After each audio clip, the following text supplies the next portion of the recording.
Midnight. An empty highway in northern Manitoba. Snow driving horizontal across the road. The transport truck hits a patch of ice, skids into the guardrail, and rolls with a sound the forest swallows in seconds. The rear door bursts open on impact. From inside the dark compartment, an enormous shape, black, heavy, panicked, rolls out and falls into the snow. A female gorilla. She rises with her infant pressed to her chest and runs for the tree line without looking back. The driver is unconscious in his seat, head tilted, blood on his face. The engine smokes. The road goes empty, snow covering everything. At the edge of the forest, two orange eyes were watching. The fox had come out with her kit to hunt when she heard the sound. She watched the truck go over, watched the enormous animal fall, watched it run. She stood still for a moment, ears forward, muzzle pointed at the trees, and then she followed. I was 30 meters into the spruce trees when my flashlight found the shape. Black, massive, completely still. And I saw the small thing pressed against its chest that was not moving. 2 full seconds before the word arrived. Gorilla. A female gorilla collapsed between the surface roots of a large spruce, and pressed hard against her chest was a baby. The baby's chest rose once while I watched, a faint curl of vapor in the cold air, and then nothing for a long count. I stood there in the dark with the flashlight in my hand and the cold working through my coat, and I understood that I had about 3 minutes to figure out what I was going to do. Let me tell you how I got there, because none of this was supposed to happen. 40 minutes earlier, I had pushed open the door of the only restaurant in 40 kilometers of Manitoba Highway. Same as every night. Same seat at the end of the counter, near the door, away from the window. Same order. Same drive home after.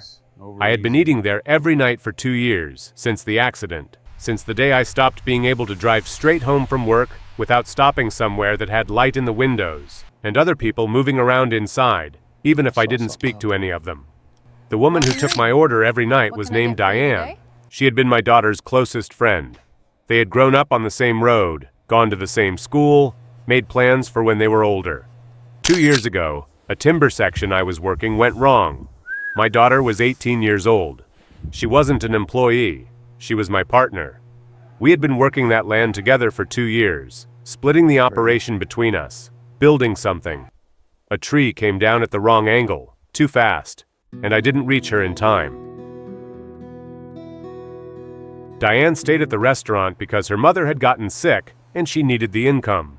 My daughter had been working that section with me because she loved the forest, the same way I did, and I had let her come because I loved having her there. That is the whole story, told as fast as I can stand to tell it. In 2 years, Diane and I had not exchanged a single word. She wrote down what I pointed at. I left money on the counter without waiting for change. We had built a silence together that fit exactly around the shape of what we had both lost, and neither of us tried to take it apart.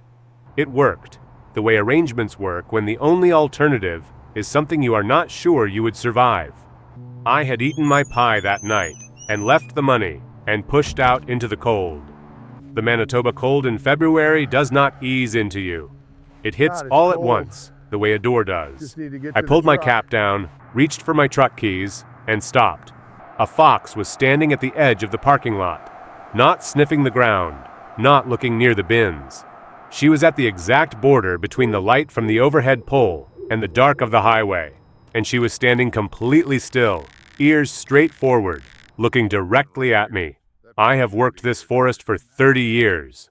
Foxes do not stand in lit parking lots at midnight and hold a person's gaze. I took a step toward my truck.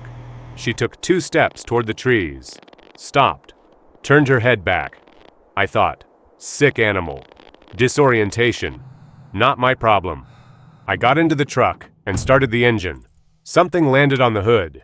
A kit, small, winter coat bright orange, ears still a little too large for its head, had jumped from behind the front tire and was sitting on the center of the hood, right in front of my windshield. It settled its weight the way you settle into a seat when you have made a decision. It looked through the glass at me and did not move. I sat there with my hand on the key, and the engine running. I turned the engine off. I got out. The kit jumped down, ran back to its mother, and the two of them faced the tree line. The mother looked back once, ears forward. I followed them. That is how I ended up in the spruce forest at midnight without a radio, without proper gear, with nothing but the flashlight in my coat pocket, and whatever was left of my judgment, following two wild animals into the dark. The gorilla heard me coming. The sound she made traveled through the trees ahead of me. Low, from deep in her chest, not a growl, something under a growl. The sound of a warning coming from something too exhausted to fully mean it. When my flashlight found her, I took in everything in one look and understood how much trouble we were all in. She was big, 130 kilograms at least, built for equatorial forest, and not for a Manitoba February. Her coat was crusted with snow she had not tried to shake off. The trembling in her body was not the fast, tight shiver of something fighting to stay warm. It was the slow, deep shake of muscles that have crossed past fighting into something else. She had been in this cold for hours, since the truck went off the road, and the cold had gotten deep into her. The baby against her chest had one small fist visible at the edge of her arm. I counted the seconds between breaths. The gaps were long.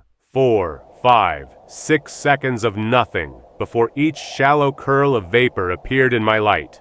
Then silence again, just as long. The breathing was too slow and too far apart. I stepped forward. Her arm came up, and she drove her fist down into the snow. The force sent the surface jumping outward in a ring around the impact point, and I felt the shock come up through the soles of my boots from 3 meters away. The sound she made after it went into my chest, and did not stop there. I stepped back 2 paces. My heart was going hard enough that I could feel it in my jaw. The fox placed herself between us. She walked to the exact midpoint, 3 meters from me, 3 meters from the gorilla, and sat down. She looked at me. She looked at the gorilla. She looked at me again. She did not move. I crouched in the snow and I made myself think. The baby needed warmth. Not soon, now in the next few minutes, or the cold was going to finish what it had been working on all night. The gorilla could not stand.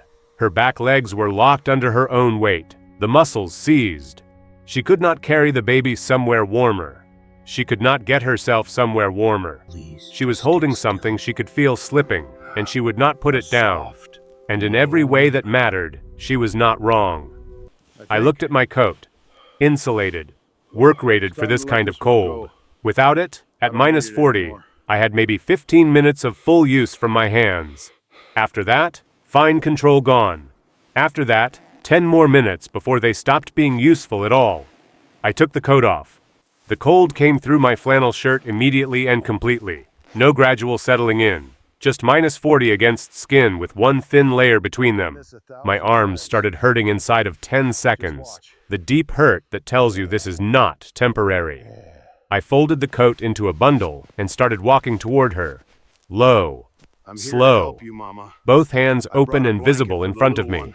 Talking. Not words. Just a low, continuous sound with no content except, I am not stopping. And I am not fast, and I am not a threat. 2 meters, 1.5. Her shoulder pulled back. The arm came up again. The fox's kit walked between us. It walked right through the open space, from where it had been sitting beside its mother, directly between my knees and the gorilla's raised fist, and sat down. Settled its weight. Looked up at the gorilla from directly below her raised arm. The arm held in the air long enough that I could hear my own heartbeat twice. The arm came down. I crossed the last meter, got as low as I could, moved my hands toward the baby deliberately, showing her every motion before I made it, and she watched the way you watch something being done carefully to something you love. Her arms were cold and weak, and they loosened. I took the baby. Lighter than I expected. The face turned inward, not responding to the change in position. I worked the coat open and got the small form inside, tucking the fabric, folding the insulation around it. My fingers had lost their precise feeling. I could still use them, but I could not fully feel what I was touching. And I worked as fast as I could manage. I put the bundle back in her arms. She pulled it against her chest, bent her face down, and breathed into the fabric, held there. And then, under the coat, a shift. A small fist pushing at the fabric from inside, pushing and finding resistance, and pushing again. She raised her head and looked at me. She moved her hand, open, palm facing down, fingers spread wide, and placed it on my shoulder. She did not grip. She did not pull. She set the weight of it there. The weight was enormous, the way only a hand that size can be, but the pressure was gentle. She held it there long enough that I felt it settle into the muscle, the way a hand does when it means to stay. Then she lifted it away. My throat closed. My eyes burned, and I told myself it was the cold, and that was not entirely untrue. For 2 years I had worked alone by design, because being alone meant nothing could depend on me, and nothing I was responsible for could disappear. I had been careful about that. I had been precise about that. I had just taken my coat off at -40 and given it to a baby gorilla in the middle of a forest where no one knew I was. And her mother had just placed her hand on my shoulder, and I had nothing left to stand behind. I got up. If I stayed crouched in the snow any longer, I was going to become the second rescue of the evening. The fox led me back through the same path, and in 3 minutes, I was at the highway. The transport truck was on its side in the ditch, the front end against the guardrail, the rear door blown open on impact. Straw and equipment were scattered in the snow. Steam was still rising from under the crumpled hood. The driver's door had buckled in the frame. I braced and pulled. Nothing. I reset my feet, got my back into it, and pulled again with everything I had. Lumberjack force. 2 years of working alone. Pure, cold, sharpened desperation. And it gave enough. I got inside. The driver was in his seat, belt across his chest, head tilted back, a cut above his left eye dried dark on his forehead. I shook his shoulder. Nothing. Again. Harder. Nothing. Breathing steady, but somewhere deep. CB radio, low on the dash. I took the receiver, switched to the local channel, pressed the button. Static. Highway 6, 40-kilometer mark. Truck down, driver unconscious. Escaped animal in the tree line. Female gorilla, large, with young. I need emergency services and exotic animal rescue. Anyone copy. Static. Then a voice. This is the Highway 6 diner. Go ahead. I knew that voice. I had been listening to that voice every night for 2 years. Diane. A pause that held its weight. Gus? Here is what I understood sitting in that wrecked cab with my arms under my armpits, trying to keep the last warmth in them. Animals are transported across this country every week in trucks exactly like this one. No emergency locator on the animal. No contact number on the crate for what to do when the truck goes off the road at midnight and the driver is unconscious. I had spent the last 2 hours making decisions I had no training to make, in a dark forest, because there was no one else, and no system, and no plan.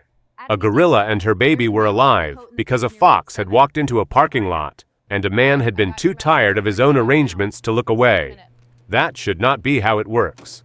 But it was how it worked, because there was nothing else. I pressed the button. Diane, call 911 and give them this location. Truck accident. Driver needs an ambulance. And find an emergency line for exotic animal rescue. Female gorilla, 60 meters north of the crash site. She cannot walk. Baby with her. They need help inside the next hour. Don't hang up. I heard her set the radio on the counter. Heard her pick up the phone. Heard her give the location to the 911 operator in the clear, steady voice of someone who has driven that road every day and knows every marker on it. I heard her say, "And there is a man in the field without a coat. Send fast." When she came back to the radio, there was a short silence. Hector is driving out with blankets. Stay in the cab, Gus. Diane. Yes. I'm sorry.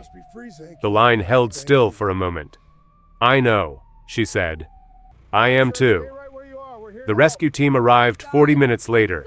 A veterinarian and 2 handlers, cold weather gear, portable lights, a transport stretcher.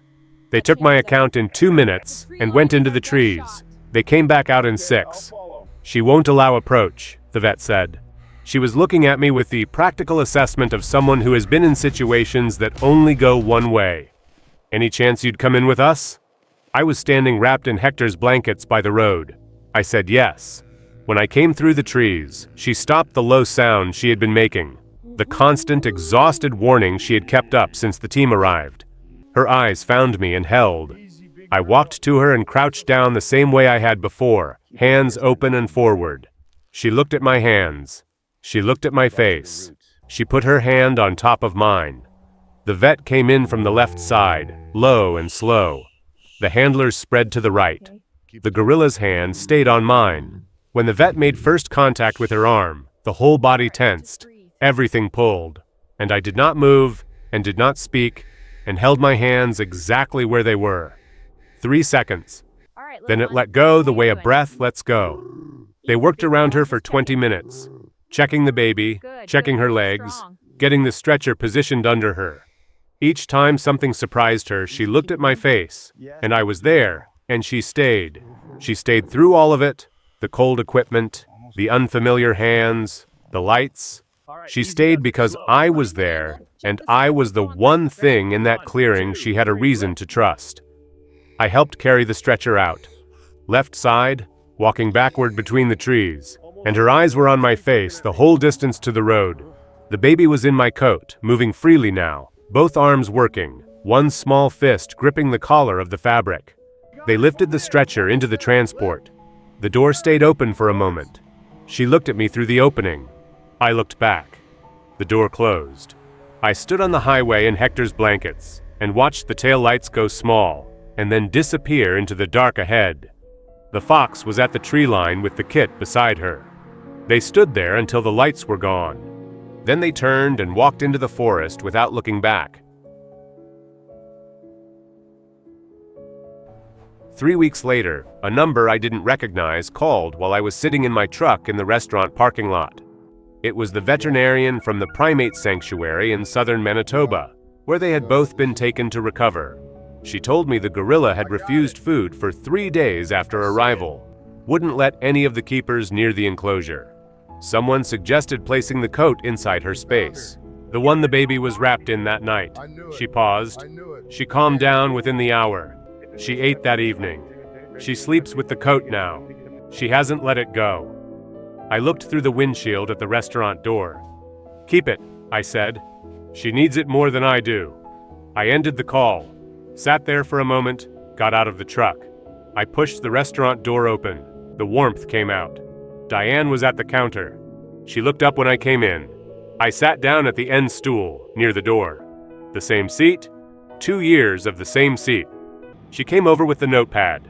I looked up at her, not at the menu. "Apple pie?" I said. "Please." She wrote it down. When she walked back toward the kitchen, she was smiling. Not at me.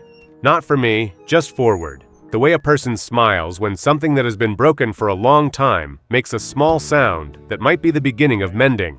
Somewhere north of us, in a sanctuary off a highway with no name, a gorilla was sleeping with a flannel-lined work coat that smelled like a man who had taken it off in the cold and given it away. She hadn't let it go. Neither had he.